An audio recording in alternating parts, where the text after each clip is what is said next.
Tere, et mina olen Brigitta Davidons.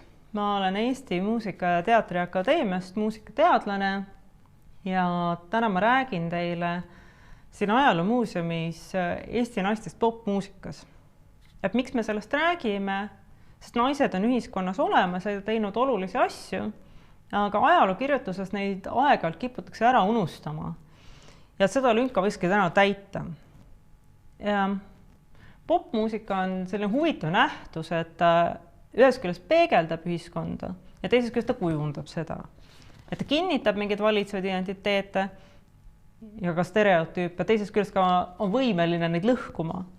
Et kui me nüüd meenutame, mis asi on see soostereotüüp, siis tegemist on mingi lihtsustava, üldistava hoiaku või uskumusega, et mis siis, naistele või meestele teatud ühiskonnas sobib, et millised riided või kuidas naislauljal kõlbab laval ennast ülal pidada või mis pilli mängida või kuidas tantsida. Ja samas on popmuusikaga selline väga hea soorollidega manööverdamist taimelava. Ja sellepärast ongi võib-olla huvitav vaadata, millised need Eesti naised popmuusikas olnud on, kui palju nad on manööverdanud. Ja ma hästi kiiresti ütlen ka ära, et popmuusika all, et me ei lähtu nagu stiilikeskselt, pop-laule ei mõtle, vaid meie lähtume sellest, et popmuusika on väljunud oma esialgse žanri nime raamidest. Et on selline üldistav mõiste, millega me tähistame populaarselt laialt levivaid laule, mis ei mahu see džässi või akadeemilise muusika alla. Ehk siis selle järgi on popmuusika nii estraad kui ka punk, nii Heidi Tamme kui ka Ines. Ja enne kui me läheme konkreetsete näidete juurde, võiks rääkida natukene Eesti sotsiokultuurilistest oludest. Sest Eesti muusika, ka popmuusika allus Nõukogude Liidus kontrollile. Et kui läänes kõneldi teise maailmasõja järel popmuusikas kui kultuuri allakäigu märgis, siis Nõukogude Liidus nähti popmuusikal embus lömitamist lääne ees.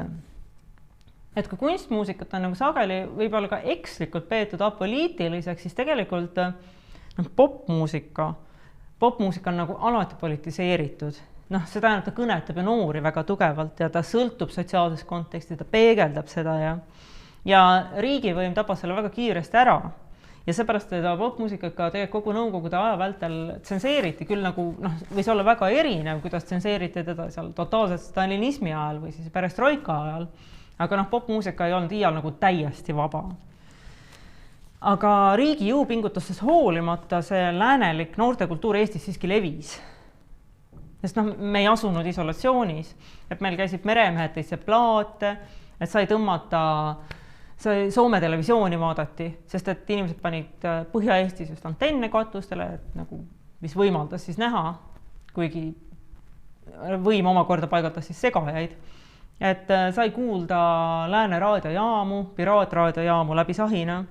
Ja Nõukogude Eesti oli ka selles mõttes võib-olla privilegeeritum, et me asusime lääne füüsilises läheduses, aga teisest küljest me ei olnud Moskva. Et me olime ikkagi mingis mõttes perifeeria. Ja selle liberaalse maine tõttu Eesti kohta levis ka ütles Sovetski Zapad, ehk siis Nõukogude lääs, ja et sellest näiliselt läänelikkusest osa saada, siis siia sõideti puhkama üle terve liidu.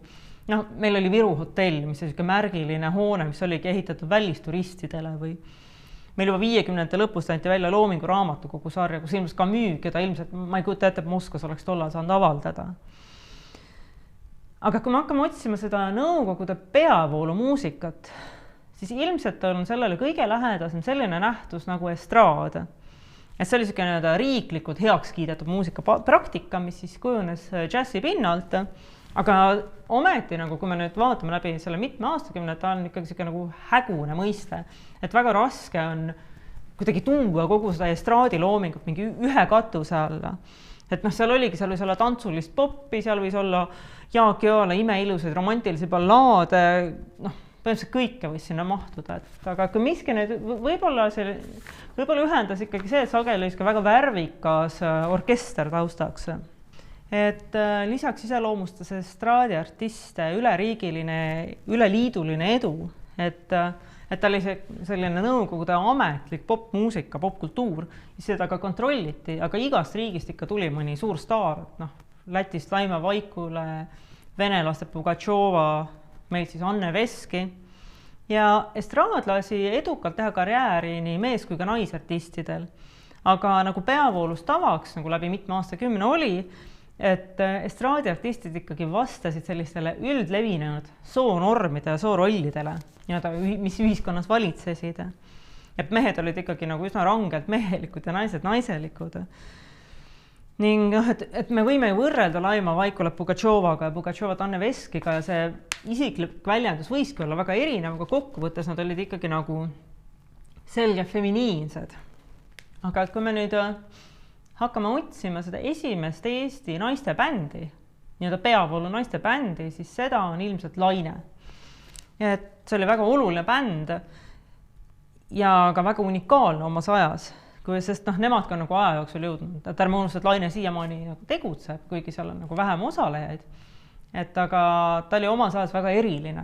Et Laine siis kutsuti kokku 60. aastatel, seda tegi helilooja Gennadi Podelski ja et Lainesse pääseda tuli konkursile ligi mitusada naist, kellest siis valiti välja kaheksa nagu siis väga head vokalisti. Ja see ansambel moodustati Filharmoonia juurde, ta oli profiansambel ja sealt on nagu läbi käinud palju kuulsaid lauljad, nagu Novella Hanson ja Heidi Tamme ja Kaja Kõlar.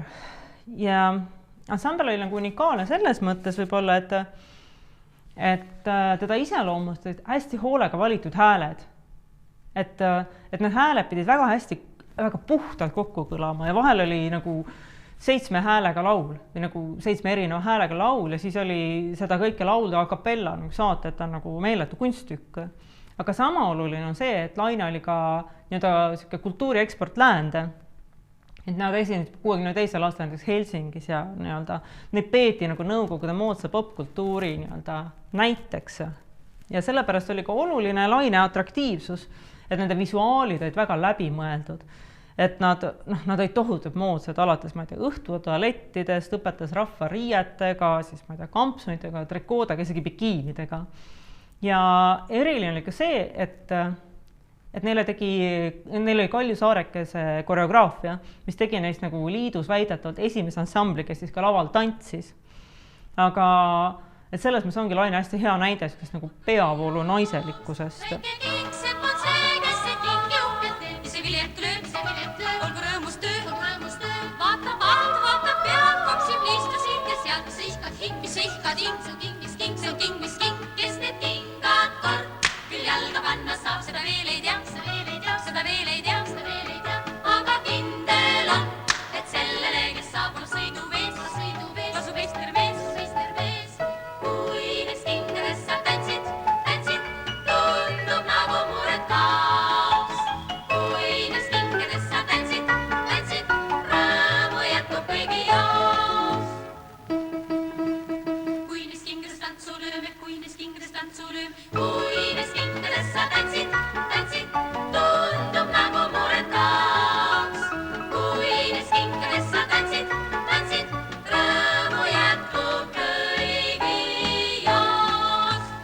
Aga et võib-olla räägikski natuke paar sõna ka Anne Veskist.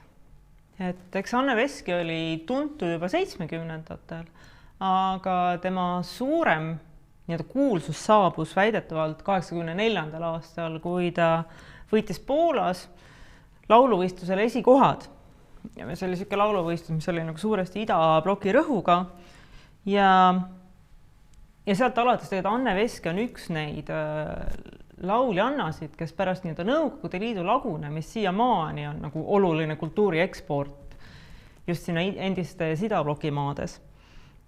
Ja et kui mõelda, mis selle Anne Veski siis niivõrd edukaks tegi, et ilmselt seal oli erinevaid aspekte, aga ilmselt oma oluline osa oli ikkagi sellele, et eestlastel oli see mingis mõttes pseudoläänelikkus ülejäänud maade silmis, et selline kergelt võõrapärane aktsent ja Soome mõjud ja et ta täitis nagu mingisuguse naispopstaari niši ja kui me vaatame tema ka lavarepresentatsiooni, et kui, nagu te näete ka siin mu selja taga kostüümidelt, ta oli väga moodne ja ta oli siuke põhjamaine ja blond ja noh, kui me võrdleme näiteks Alla Pugatšovaga, kes käis ikka siukestes sagelikes pikkavates voogavates kleitides, siis Anne Veski kandis väga julgeid kostüüme, need patšokid ja frokid ja püksid ja noh, sisuliselt oli tal ju poisi pea. Ja samas temas oli ka sellist feminiinsust, et tal olid need suured pärlid ja uhked kaelaehted ja kõrvarõngad. Muinasjutus vaid maised kellad löövad nii, et ehmatad. Ergud ootusest on hellad, keskötunnil sa jähmatad. Otsid kohta kuraget, kuhu ristiga ämbriks sai. Haarad klaasi külma vett, kõik see unistus oli vaid.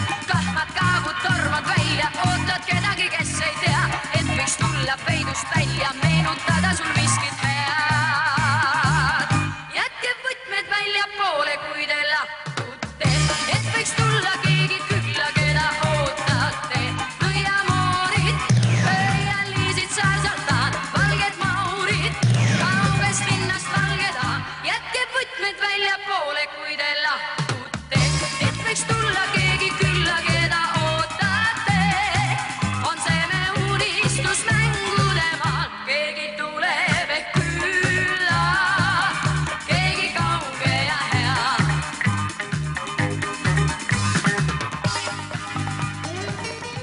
Muusikas, ka popmuusikas on alati olnud paralleelsed protsessid. Et me oleme rääkinud praegu estraadist, aga paralleelselt on ikkagi olnud ka alati mingi peavalu kõrval subkultuursed arengud. Ja milline oli siis, kui me hakkame mõtlema, mis oli üks esimesi teada subkultuure nõukogude ajast, et siis ma oletan, et seda võis olla 50-ndatel lõngused. Et see oli siuke kohalik vaste Briti tedipoidele, kes siis leidsid inspiratsiooni kuningas Edwardi aegsest tändilikust rõivamoest, armastasid rock'n'rolli. Ja teada on ka, et lõnguseid oli igal pool Nõukogude Liidus, venekeelne vastu Stiljagi, ja näiteks Tallinnas kogunesid nad Viru tänava alguses. Aga kui me nüüd hakkame mõtlema, et kus olid naislõngused, et lõngustest on üldse vähe teada, neid on vähe uuritud, siis neid tegelikult naiste kohta leiab väga vähe infot, sisuliselt ei leiagi. Ja ma kahtlustan, et siin on jälle see sama asi, et naised ei ole olnud fookuses. Aga see, ma oletan, et see ei tähenda, et neid ei ole olnud, et lihtsalt tuleb osata nad üles leida. Ja ma ise üks hetk lugesin meediakajastusi 5-60-ndatest ja sealt leidiski viited lõngustest noormeestele ja neidudele, kes käratsesid, riietusid vastavalt. Ja Sirpe Vasar 57. aastal kirjeldab, kuidas siis lõngused palehigis oma daame endast järsult eemale tõukasid ja siis kättpidi tagasi vedasid. Vaheldumise õlale ja põrandale pildusid, neid vahel horisontaalsesse asendisse seadsid, teinekord päris pea peale pöörasid. Ja niimoodi leiabki ridade vahelt siis need naised, keda lennutati ja kes lasid ennast lennutada. Ehk siis ma oletan, et lõngustega ikkagi oli kaasas ka naiste subkultuur. Aga kui me liigume sealt edasi 10 aastat, siis 60-ndaid iseloomustas lääne beatmuusika võidukäik. Et Euroopas esindas siis seda stiili kõige rohkem ansambel Beatlid. Ja loomulikult kujunes beatmuusika mõjukaks ka Eestis. Et sel määral, et noored ise lõikasid kapiustest endale pille välja ja lõhkusid taksofone, neid vanaaegseid telefoniaparaate siis. Et neist siis ehitati endale helipäikkitarridele. Ja tärkas väga palju beatbänd, juuniorid, virmalised optimistid. Aga kui me hakkame vaatama neid ansambleid, siis me märkame, et enamik neist koosnebki suures osas poistest, koolipoistest. Ja me ei leia neist bändidest tüdrukuid, üksiku erandiga näiteks Toomapoegades Marika Urb. Ja kui nüüd püüda aru saada, miks see nii on, et siis tegelikult ei olnud ka läänes tollal väga palju naiste bände. Et popmuusika on algusest peale olnud hästi soolistatud. Et on olnud see jaotus, et mehed osalevad avalikus elus ja naised pigem eraelus. Ja pikalt on see jaotus laienenud ka muusikale, et mehed teevad bände ja salvestavad ja naised on siis pigem need tarbijad. Ja et siin on põhjus on ilmselt ka eraeluline, et naised olidki väga kaua tegutsesidki privaatsfääris, et nad olidki kodu eest hoolitsejad, laste eest hoolitsejad. Ja Nõukogude Eestis olid kõik need asjad veel omakorda põhimõtteliselt, et Nõukogude Liidus teadupärast kõik käisid tööl, aga keegi pidi ka nagu kodutööd ära tegema, ehk siis naistele isegi nagu vale võrdõiguslikkus, et naised sageli, et noh, nende kaela jäi nii palgatöö kui ka kodutöö. Ja noh, lisaks ka hoiakulisus, et rokkmuusikat on alati peetud maskuliinseks, poiste mängumaaks ja just see stereotüüp, et naistele ei sobi teha rokki, et naised on niisugused õrnad, hellad, neile sobib laulja roll. Ja see suhtumine tegelikult mul on tunne jätkus rokki väga pikalt, et rokk ei ole nagu naiste teema, et erandiks oli võib-olla punk, millest me räägime natuke hiljem. Ja tegelikult oli pilli mängiv naine ka läänemaailmas väga pikalt, pigem erandlik nähtus. Ja noh, ma arvan, see hoiak jätkus ka ikkagi 70-ndatel, sest et meil on ju alati esile tõstetud, et Eestil on väga tugev rockiskeene. Et veel siis, kui 70-ndatel rock Venemaal oli suhteliselt põlu all, siis Eestis kerkis esile tugevaid bände. Noh, Ruja on võib-olla kõige kuulsam näide. Aga ka siin oli see rockmuusika oli hästi meestekeskne. Et noh, me sisuliselt ei kohta naisinstrumentaliste, et jah, et on laudad, et okei, Silvi Vrait laulis näiteks Suugis 70-ndatel. Aga et võib-olla see muutus hakkas toimuma kusagil 80-ndatel. Noh, näiteks kui me vaatame selline kuulus ansamble nagu Inspeer, Sven Tüüri juhitud, et seal oli pianist Anne Tüür ja löökpillidel Terje Terasmaa. Aga noh, siin me näeme ka näiteks ühel juhul seda, et naine on klahvpillidel, mis omakorda viib meid selleni, et muusikaharidus on olnud nagu tugevalt soolistatud pikka aja vältel. Ja pilliõpe ka, et on kujunenud nagu arvas, et mingid pillid sobivad nagu naistele paremini, seal viiul, harf ja flööt ja poistele sobib siis, ma ei tea, trumm ja tuuba, et siin on nagu omamoodi akadeemilise muusikahariduse konservatiivsus ja samuti see, et noh, sageli me naisi näemegi klahvide taga, mitte siis trummikomplekti taga. Ja ilmselt oma osa mängib ka perekondlik taust, sest et noh, Terje Terasmaa, ma spekuleerin, on ju kuulsa löökpillimängija tütar ja väga sageli akadeemilises muusikahariduses seda haridust ja neid valikuid antakse põlvest põlve edasi. Ehk siis omamoodi võib-olla ka see konservatiivne muusikaharidus teatud puhkudel laseb normides kõrvale kalduda, kui on nagu peresisesed traditsioonid mängus. Ja mulle teadaolevalt Terje Terasmaa oli tegelikult esimene Eesti naisvibrafoni mängija. Ja võib-olla nagu huvitavamatest näidetest veel 80-ndates võiks esile tõsta näitlejana tuntud Kärt Toominga moodustatud rockbändi Park, kus ta laulis ja ise ka kirjutas lood. Ja mis teeb nagu hästi huvitavaks selle näite on see, et tal on niisugune laulustiil, kus ta kombineerib maskuliinsemat väljendust, eeldatavalt maskuliinset ja karedamat väljendust, sellise naiselikuks peetavate kõrgete trilleritega niimoodi, et tollane publik on öelnud ka, et neile tundus, et seal võiks olla Kate Bushi mõjusid läänest. Ja võib-olla ka see, et ta ei püsi nagu rangelt ühes laulustiilis, vaid ühe laulu vältel õudselt põnevalt manööverdab ühelt stiililt laulustiililt teisele ja sulatab nagu väga edukalt kokku need erinevad laulustiilid. Ajal alati on aega, aeg on pika meelega. Aeg on see, kes lipsib halgu oma kuldse keelega. Aeg on see, kes tõuseb vara, kannab tassid lauale. Kevadel toob sinililled vanaema hauale. Aeg on vahel nõnda tasa, et ei ole märgata. Alles siis ta tuleb meelde, kui sul aeg on ärgata. Võib-olla on ka huvitav see, et meil on tegelikult mingis mõttes paralleel ajalugu. Et me teame nagu vähe naiste bände, aga veel vähem me teame seda, et ka venekeelsed noored Eestis tegi 80-ndate bände ja nende hulgas oli ka nagu naistest koosnev bände, näiteks Eufoonia. Et see on omamoodi paralleel ajalugu ja veel 90-ndad nägid ka mitmeid bände, aga sellest me räägime hetke pärast. Aga et rock naiste esituses oli ikkagi 80-ndad pigem nagu vähemuses. Aga kui me lähtume stiilikeske, siis popmuusika seidus küll tugevaid naisvokaliste. Näiteks see sama Silvi Vrait, keda ma mainisin, nooremast põlvkonnast, Kare Kauks ja Tea Paluoja. Ja minust eriti huvitav ongi Kare Kauks. Et Mahavooki muusika juba ise on hästi huvitav, sest sealt aimdub sellist tollal läänes hästi populaarse nagu New Wave'i ja synthpopi mõjusid. aga samas on ka tunda sihuke tugev progerocki põhi, mis oli väga omane minu arust Eesti rockile. Ja Kare Kauks, jah, et ta on küll seal ansamblis nagu naisele omaselt traditsiooniliselt lauljanna rollis, aga samas, kui me vaatame tema lavakuvandit, siis ta on pigem nagu moodne ikkagi, et ta ei ole nagu diivalik, vaid ta on pigem sihuke nagu trenditeadlik, tüdrukulik ja tal on see legendaarne peapael ja tema see riietus on tegelikult ikkagi väga modernne võrreldes paljude teiste artistidega. Seisan ma mäel, hüüan ja sealt kajab mu hääl küngaste pealt, kogub see jõu õhtu eel, võimas kui kõu,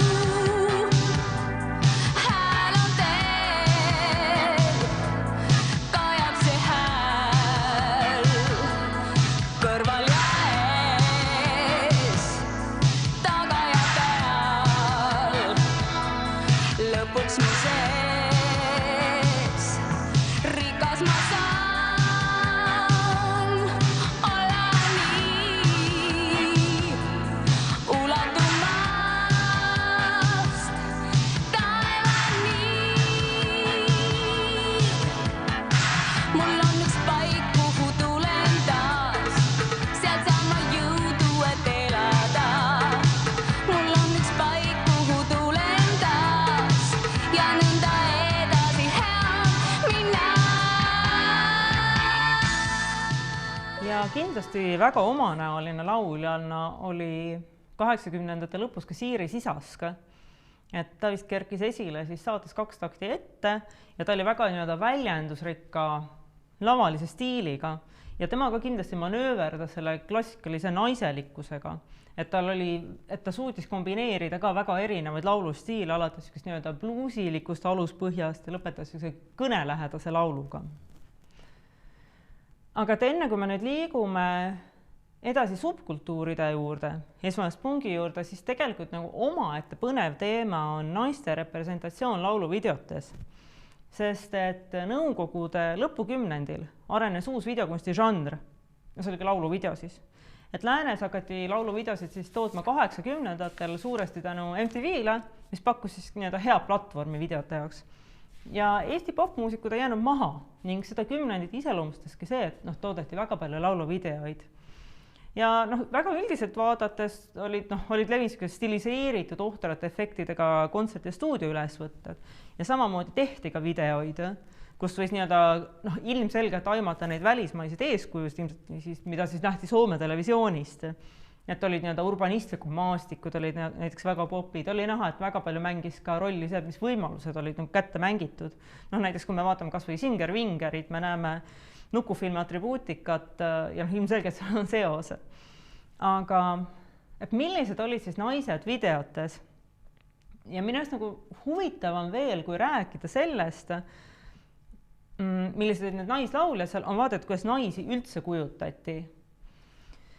Et ütleme, kui me mõtleme sotsiokultuuriliselt ja ajalooliselt, et siis 80ndad oli see, kus tuli perestroika, kõik läks üha julgemaks ja kui me vaatame ka lauluvideoid, siis sealt paistab ka välja, et visuaalid lähevad üha julgemaks ning naise keha läheb üha vähem kaetuks. Et omamoodi piiride katsetamine. Ja võib ka öelda, et naised on sageli, mulle tundub ikkagi natuke dekoratiivsed. Et siinkohal on võib-olla huvitav mõelda sellisele mõistele, kultuuriteoreetilise mõistele nagu mehepilk, mis juurdus 70ndatel ning mille kohaselt siis presenteeritakse naisi ekraanil või laval vastavalt sellele, kuidas soovib teda näha meespublik. Et ta on kaunis passiivne objekt, kellel mingis mõttes puudub subjektsus. Ja ma arvan, et võib-olla natukene võib ka näha selliseid hoiakuid tollastes videotes. Et näiteks väga hea ajastuline näide on Vitamiini Must lage meie toal, mis on siis loodud väga märgilisele Juhan Liivi tekstile. Ja ansamblis on siis näiteks Aivar Mäe, Peeter Vähi, seal on Toivo Helme režii ja see on selline hästi oma ja laps on see video. Et juba esimesest kaadrist, kui me vaatame, siis seal on naise kõrvutamine nukuga, rõhutatud seksualiseeritus, palju alastust ja see, kuidas kaamera nagu kulgeb mööda naise keha ja samuti on seal kõrvutatakse võib-olla piibellikku püha naise ja hoora kujundit ja tuuakse ka see emaduse teema sisse. Ja mehed on jällegi seal filmis nagu ilmselgelt subjekti positsioonis, nad on nagu ülikonnastatud, nad on nagu publik. Ja samal, kui me kuuleme muusikaliselt, mis seal toimub, siis kogu selle elektroonilisuse kõrval on hästi huvitav, et seal tuleb sisse Liidia Koidula Meil aiaäärne tänaval motiiv. Sellised nagu, et see video on nagu hästi huvitav oma ja laps, et sellised selgelt rahvuslikud tähtsad sümbolid ja uue-vana sümbioos ja samas rahvuslikkuse polaarsed soorollid, mida me seal videos näeme, on ju tegelikult rahvuse taastootmisega ikka seotud. Et ongi selline huvitav ülemineku aja produkt, mis näitab, kuidas siis naisi selles kummalises ajastus kujutati.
Kui me nüüd mõtleme subkultuuridele, siis 80-ndaid iseloomustas tsensuuri lõdvenemine ja mingis mõttes majandusega allakäik. Et inimesed käisid tööl ja neil võis ka raha olla, aga poeletid olid väidetavalt aina tühjemad.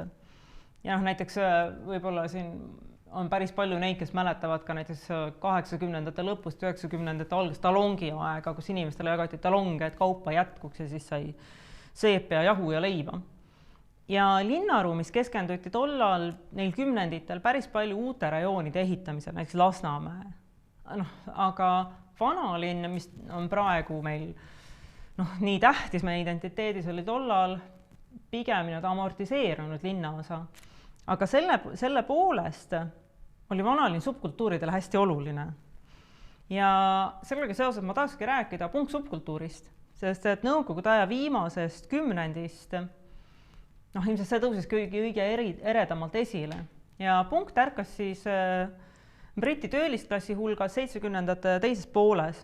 Ja heast pillimängust olulisem oli selles muusikas sotsiaalselt terav sõnum ja vastandumine sellele rigiidsele Briti klassiühiskonnale.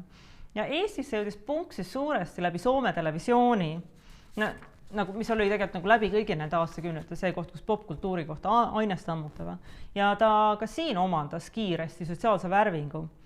Ja võib-olla huvitav on see, et üldise teadmisena, et 70-ndate Eesti hippisid, et kandis ka punkareid pigem parempoolsuse ihalus, mis oli ilmselt siis vastureaktsioon Nõukogude võlts vasakpoolsusele.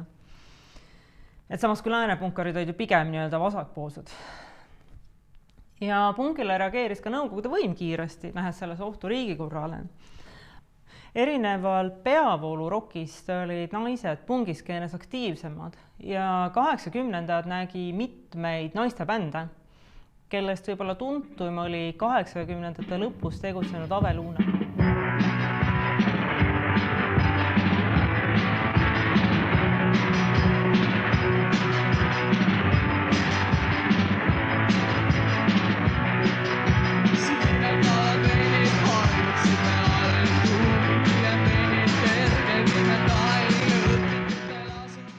Nõukogude Liidust vabaks saanud Eestit iseloomustas siis vajadus teha kiirelt läbi mitmed protsessid. et enamik ühiskonnaelu valdkond oli vaja uuesti üles ehitada, et seal majandus ja poliitika ja haridus ja loetud aastatega asendusid 80ndate lõpus rahvuslikud meeleolud, pigem kauboi-kapitalismiga, kus olulisel kohal oli siis kiire rikastumine, sageli ka seadusi eirates. Jah, näiteks on huvitav, et tollal väga populaarne oli minna õppima majandust ja poisid tahti saada turvameheks. Ja minu arust nagu väga hea metafoor uuel ajastul oli see, et kaubamaja vastas asusid põhimõtteliselt nagu kõrvalustes lasteaed ja sekspood. Ja see kummaline turbulentsus iseloomustas ka popmuusikat. Et ühest küljest oli 90ndate algus ka roki nullpunkte. Ja nagu ametlik muusikatööstus mingis mõttes nagu vajus auku, sest et Nõukogude Liit ei vajanud enam seda Balti läänelikkust. Aga samal ajal jällegi toimus minu arust alternatiivmuusikas väga palju protsesse korraga. Et ühest küljest nagu piir subkultuuride ja peavoolu vahel oli väga range tollal. Ja peavoolu iseloomustas nagu diskomuusika pealetung, mis oli ka tegelikult omane läänene tollal.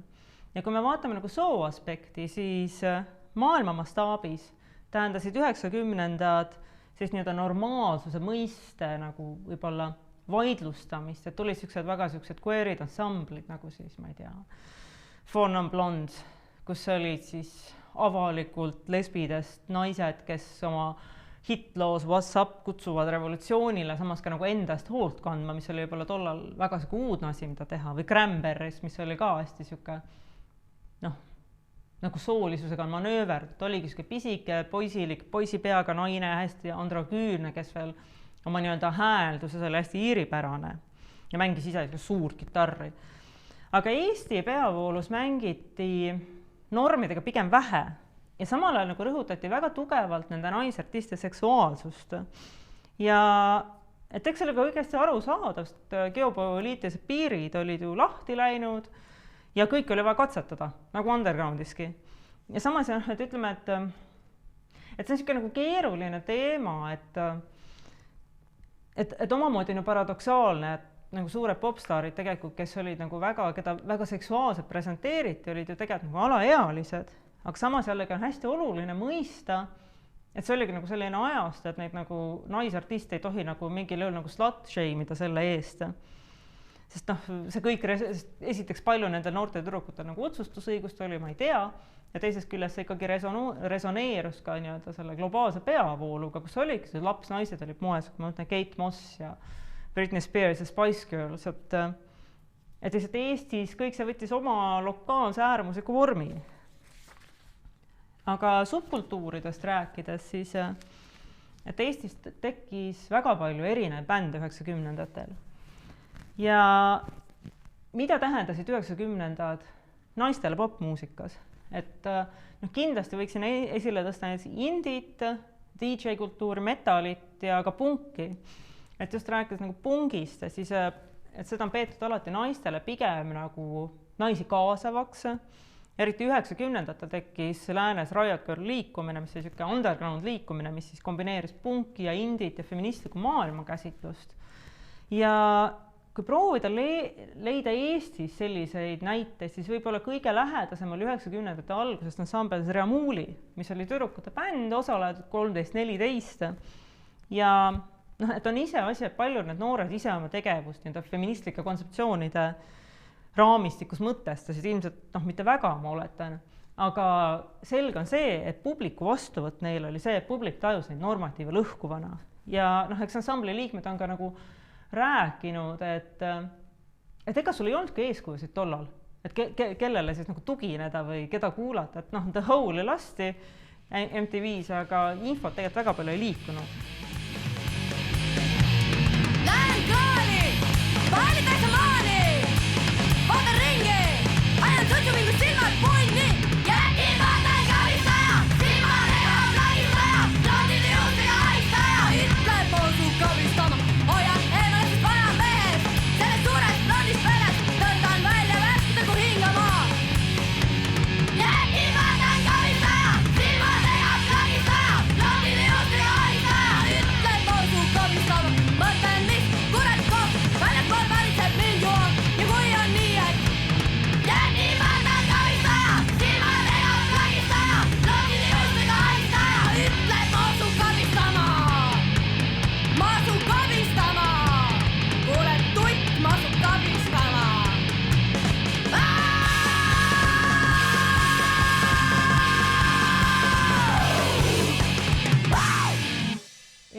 metal on alati nüüd Eestis ikkagi kaunikesti populaarne juba 80-ndatel ja metali üldise maskuliinsuse taustal tõusevad esile uue nagu eelmise sajandi lõpu ja uue sajandi alguse Ida-Virumaa bändid ja üldse vene skeene, kus olid aktiivsed venekeelsed naised ja mõned olid võrdlemisi noored, näiteks Narva koolitüdrukute gooti metal-ensemble Shabash, aga ka folk metal bänd Diversia.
Kümnendatel tekkis ka suurem indie-bändide laine, ehk siis indie jõudis ka Eestisse tegelikult nagu mingis nagu peavoolu üle 10 aasta hiljem kui läänes. Aga huvitav on see, et kui näiteks proge- ja neohipi bändid, keda samuti sel kümnendil paljud tärkas, olid pigem nii-öelda meestekesksed, et nad jätkasid seda eestikust roki-traditsiooni, siis indie-bändides olid naised aktiivsemad. Ja et väga mitmed indie-bändid nägid tegelikult nagu naislauljaid, näiteks ansamblis Dreamfish soleeris Marju Taukar, artisti nimega Marju Sass, samuti mängis ta vahepeal Klahvpille ansamblis Dallas, kus oli omakorda naislaulja Kristi Kindel, Pia Frausis oli Kristel Loide, Pisaaris Inga Jagomägi ja neid bänd oli veelgi.